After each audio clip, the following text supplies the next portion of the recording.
πλευρά του Κομμουνιστικού Κόμματος και πιθανώς και του ΠΑΜΕ αργότερα, ότι δεν κάνετε αρκετά. Δέχεστε και μια κριτική εκ των αριστερών σας ότι αρχίζετε προσπαθώντας να τραβήξετε ένα κεντρό ακροατήριο, να συμβιβάζετε κάπως τα πράγματα, να τα στρογγυλεύετε όσον αφορά τις εργασιακές διεκδικήσεις, όσον αφορά τα εργασιακά δικαιώματα. Τι έχετε να πείτε σε αυτή την κριτική που δέχεστε? Καταρχάς, το να ασκείτε κριτική για να γίνεσαι καλύτερος, αυτό είναι θετικό. Από εκεί και πέρα είναι συγκεκριμένα στα εργασιακά αυτά που βάζει ο ΣΥΡΙΖΑ, δηλαδή τουλάχιστον στον ιδιωτικό τομέα, την επαναφορά στο 751 ευρώ για όλους τα μεικτάους κατώτατος μισθός, επαναλειτουργία του ΟΜΕΔ στο νομικό καθεστώς που υπήρχε πριν το 2012, η 13η σύνταξη στο δίκαιο. Η 13η σύνταξη είναι ένα βήμα θετικό. Πιστεύω τουλάχιστον όταν θα το φέρει ο ΣΥΡΙΖΑ στη Βουλή, το ΚΚΕ να το ψηφίσει. Από εκεί και πέρα, αν το ΚΚΕ θέλει να βοηθήσει σε κάτι καλύτερο, καλά είναι να συμμετέχει σε μια συγκυβέρνηση ΣΥΡΙΖΑ, αλλά δυστυχώς το αρνείται. Πρακτικά, μήπως όμως τελικά ελπίζετε, δεν ξέρω πώς το βλέπετε εσείς, ότι στην πράξη, στο νομοθετικό έργο, έχοντας σχηματίσει η κυβέρνηση, είτε συνεργασία είτε αυτοδύναμη, ελπίζετε ότι σε επιμέρους ζητήματα θα βρίσκετε δίπλα σας βουλευτές του ΚΚΕ να υπερψηφίζουν νόμους που έχετε σκοπό να περάσετε? Να σε διακόψω. Προσθέσω σε αυτό, Γιώργο, ότι στην ίδια θέση με τον κύριο Στογιαννίδη χθες, ο Γιώργος Σοκολάρος είπε φυσικά και δεν θα συμμετάσχουμε. Είναι δεδομένο αυτό για το ΚΚΕ, αλλά φέρτε φιλεργατικούς νόμους για να τους ψηφίσουμε. Οπότε θα έχετε και προσδόκητους συμμάχους. Τους περιμένετε, τους χρειάζεστε στα ζητήματα στα οποία μπορεί και ακόμα και οι σύμμαχοί σας στη συγκυβέρνηση να είναι αντίθετοι. Καταρχάς, γι' αυτό ζητάει ο ΣΥΡΙΖΑ αυτοδυναμία. Από εκεί και μετά ο πρόεδρος ΣΥΡΙΖΑ, ο κ. Τσίπρας, τι είπε? Ότι ναι, θα συνεργαστούμε, αλλά έχοντας την αυτοδυναμία, έχεις τη δυνατότητα να υλοποιήσεις το πρόγραμμά σου. Γι' αυτό ζητάμε την αυτοδυναμία, όχι από αλαζονία και έπαρση. Πάντως είναι και δύσκολη η αυτοδυναμία σε αυτές τις συγκυρίες, γιατί ο ΣΥΡΙΖΑ θα υπομειστεί όλο το βάρος των μεταρρυθμίσεων και των σκληρών διαπραγματεύσεων. Ήδη τα περισσότερα κόμματα, Ποτάμι, Πασόκ, Κηδισό, τάσσονται ναι μεν υπέρ της αναφοράς του μισθού στα 751, αλλά όταν θα το επιτρέψουν οι συνθήκες, όπως λέει ο κύριος Θεοδωράκης, χωρίς βέβαια να προσδιορίσει πότε θα το επιτρέψουν οι συνθήκες για να γίνει αυτό το πράγμα όταν θα έρθει η ανάπτυξη. Είναι λίγο δίκοπο μαχαίρι δηλαδή η αυτοδυναμία για το ΣΥΡΙΖΑ και ένα πολύ μεγάλο ρίσκο που θα αναλάβει όταν την πετύχει, έτσι δεν είναι? Θεωρώ όμως είναι και πρόκληση. Πρόκληση να αποδείξει ότι μπορεί να κυβερνήσει, μπορεί να αλλάξει τον τόπο, μπορεί να αποδείξει στους Έλληνες ότι υπάρχει κι άλλη λύση. Και να πούμε ότι η συμμετοχή σας στο ψηφοδέλτιο, κύριε Στογιαννίδη, δείχνει και τη διεύρυνση που κάνει ο ΣΥΡΙΖΑ προς ευρύτερες κοινωνικές ομάδες, εργασιακούς χώρους, στρώματα της κοινωνίας, γιατί δεν ήσασταν κομματικός τέλεχος. Είστε το άτομο που δίνει αυτή την πνοή στο ψηφοδέλτιο και γενικά τη φιλοσοφία του ΣΥΡΙΖΑ στην Ελλάδα, αλλά και τοπικά, έτσι δεν είναι? Βεβαίως, ο ΣΥΡΙΖΑ σε αυτές τις εκλογές αποφάσισε να απευθυνθεί και σε άτομα των κινημάτων, της εργασίας, σε ανθρώπους που τους εμπιστεύεται και δεν είναι κομματικά στελέχη, αλλά έχουν την αποδοχή στην κοινωνία. Και θεωρώ ότι με τιμά αυτή η πρόσκληση, γι' αυτό την αποδέχτηκα. Πώς βλέπετε, τι εισπράτεται από τον κόσμο όντας εργαζόμενος στον ιδιωτικό τομέα με έντονη συνδικαλιστική δράση? Τι είναι αυτό που παίρνετε στις επαφές σας με τον κόσμο? Με τον κόσμο της εργασίας πρώτιστα βέβαια, έτσι. Αυτό που εισπράττω σε τοπικό επίπεδο, θα σας πω ειλικρινά, δεν το περίμενα. Δηλαδή βλέπω μια αλλαγή του κόσμου, μια αγανάκτηση επίσης του κόσμου, οι οποίοι στρέφονται στο ΣΥΡΙΖΑ και πιστεύουν ότι είναι η μοναδική τους ελπίδα.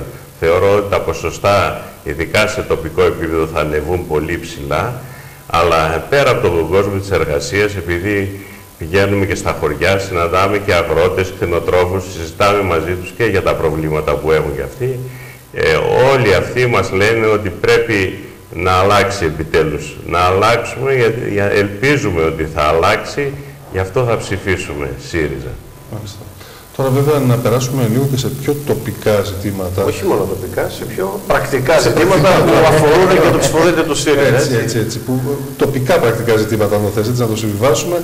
Το θέμα της τρίτης έδρας, Γιάννη, είναι ένα ζήτημα δεδομένου ότι έτσι όπως έχουν οι συσχετισμοί δυνάμεων αυτή τη στιγμή στο νομό μας, φαίνεται ότι η Νέα Δημοκρατία και η ΣΥΡΙΖΑ εξασφαλίζουν από μία έδρα, αλλά ποιον βλέπουν τα νούμερα και οι πιθανότητες να εξασφαλίζει την τρίτη έδρα? Ναι.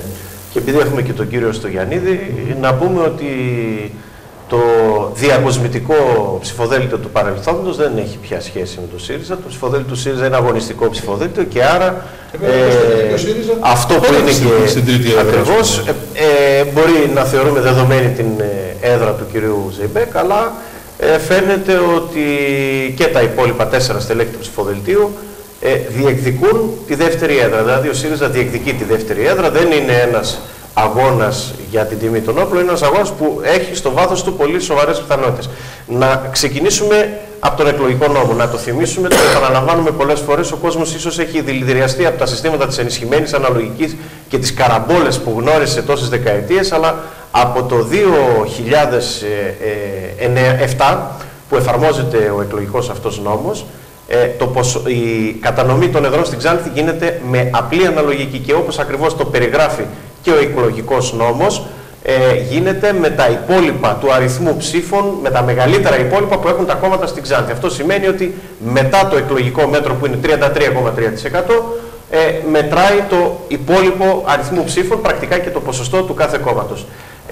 Αυτό σημαίνει ότι την τρίτη έδρα, υπάρχουν 4 πιθανότητες για την τρίτη έδρα στο νομό Ξάνθης. Η μία πιθανότητα είναι ο ΣΥΡΙΖΑ να αυξάνοντας αισθητά, όπως φαίνεται, τις δυνάμεις του στο πλειονοτικό στοιχείο, να έχει μια πολύ καλή επίδοση και με τον κύριο Ζεϊμπέκ στο μειονοτικό στοιχείο. Θυμίζω ότι πρέπει να συγκρίνουμε με το Μάιο του 2012 και όχι τον Ιούνιο, δηλαδή το 38% που είχε πάρει ο ΣΥΡΙΖΑ είναι με ένα τεράστιο ποσοστό, αλλά δεν είναι εύκολο να το ξαναπετύχει, γιατί το ποσοστό στη μειονότητα ήταν τότε όλο πίσω από τον κύριο Κουσίνη. Υπολογίζουμε ότι υπήρχαν πάνω από 15.000 μειονοτικές ψήφοι.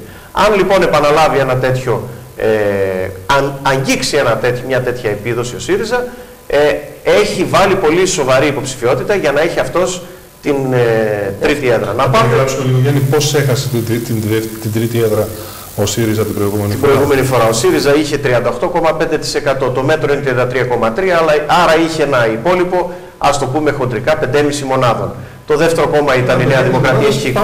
Πάνω από το μέτρο. Η Νέα Δημοκρατία είχε 24%, ήταν κάτω από το μέτρο, βέβαια, αν δεν κάνω λάθος, 24%, ήταν κάτω από το μέτρο, όμως ήταν το μεγαλύτερο επόμενο υπόλοιπο και φυσικά πήρε την έδρα. Η τρίτη έδρα πήγε στο ΠΑΣΟΚ, γιατί το ΠΑΣΟΚ είχε ποσοστό 9,75, συγκρινόμενο με το 5,5% που περίσσευε από τον ΣΥΡΙΖΑ, δηλαδή με το υπόλοιπο του ΣΥΡΙΖΑ, ήταν μεγαλύτερο και άρα η τρίτη έδρα πήγε στο ΠΑΣΟΚ και τη διεκδίκησαν και οι ΑΝΕΛ που τότε είχαν 7,κάτι%, κόντεψαν αλλά δεν κατάφεραν, υπολοιπόντουσαν από το ΠΑΣΟΚ. Να δούμε τι συμβαίνει. Μπορεί ο ΣΥΡΙΖΑ να έχει αυτή την επίδοση, μπορεί και να μην την έχει. Να πάμε στο τρίτο κόμμα. Θεωρείται πιθανό λόγω Τσετίν και λόγω Ξινίδη το κόμμα του Παπανδρέου να είναι το τρίτο κόμμα. Θεωρείται ότι ο κύριος Τσετίν έχει μια δυναμική στη μειονότητα, ο κύριος Ξινίδης είναι πρώην υπουργός επίσης και άρα είναι πολύ πιθανό. Αλλά το πρόβλημά του είναι το εξής, ότι μάλλον αυτό το κόμμα δεν μπαίνει στη Βουλή και άρα πάμε στον επόμενο. Πάμε στο τέταρτο κόμμα, αν υποθέσουμε ότι αυτή είναι τρίτη, γιατί μπορεί και να μην είναι. Εκεί λοιπόν κονταροκτυπιούνται, όπως όλοι ξέρουμε, το ΠΑΣΟΚ που έχει προφανώς περισσότερες πιθανότητες και το Ποτάμι. Εκεί λοιπόν θα δούμε τι ποσοστό θα έχει το ΠΑΣΟΚ και τι ποσοστό θα έχει το Ποτάμι και αν αυτό θα είναι μεγαλύτερο από το υπόλοιπο που έχει ο ΣΥΡΙΖΑ. Έτσι λοιπόν η τρίτη έδρα μπορεί να πάει στο ΣΥΡΙΖΑ, μπορεί να πάει στο κίνημα του Παπανδρέου αν τυχόν καταφέρει να μπει στη Βουλή, στο ΠΑΣΟΚ που έχει τις περισσότερες πιθανότητες και στο Ποτάμι αν καταφέρει να ξεπεράσει το ΠΑΣΟΚ στην Ξάνθη. Με αυτά τα δεδομένα, κύριε Στογιαννίδη, φαίνεται ότι δεν βγήκατε για περίπατο στο ΣΥΡΙΖΑ, αλλά χτυπάτε με αξιώσεις την τρίτη έδρα. Γιατί θα έχεις και μεγάλη αύξηση και στην κοινωνική ψήφο, αυτό που λέει ο Γιάννης. Τι πιθανότητες έχει αυτή τη φορά, Γιάννη, το τρίτο κόμμα να πιάσει ποσοστά του επίπεδου που έπιασε του ΠΑΣΟΚ, δηλαδή ποσοστά 9 με 10%. Ρεαλιστικά είναι γύρω στο 5-6%. Το τρίτο κόμμα, το ΠΑΣΟΚ, αν θεωρήσουμε ότι δεν θα μπει στη Βουλή το κόμμα Παπανδρέου, το τρίτο κόμμα, επειδή ανάλογα είναι τα δεδομένα, δηλαδή δεν υπήρχε Τσετίν, ουσιαστικά δεν υπήρχε και Ξινίδης για το ΠΑΣΟΚ τον Ιούνιο του 2012 ή τις ευρωεκλογές τις πρόσφατες, στοχεύει, θα έπρεπε να στοχεύει ρεαλιστικά σε ένα 6,5 με 7% που πήρε στις ευρωεκλογές στην Ξάνθη. Αν πιάσει αυτό το ποσοστό, ναι, είναι κοντά στο να πάρει την τρίτη έδρα. Θα χρειαστεί 40, θα χρειαστεί 40 πλάσια το ΣΥΡΙΖΑ και είναι δύσκολο.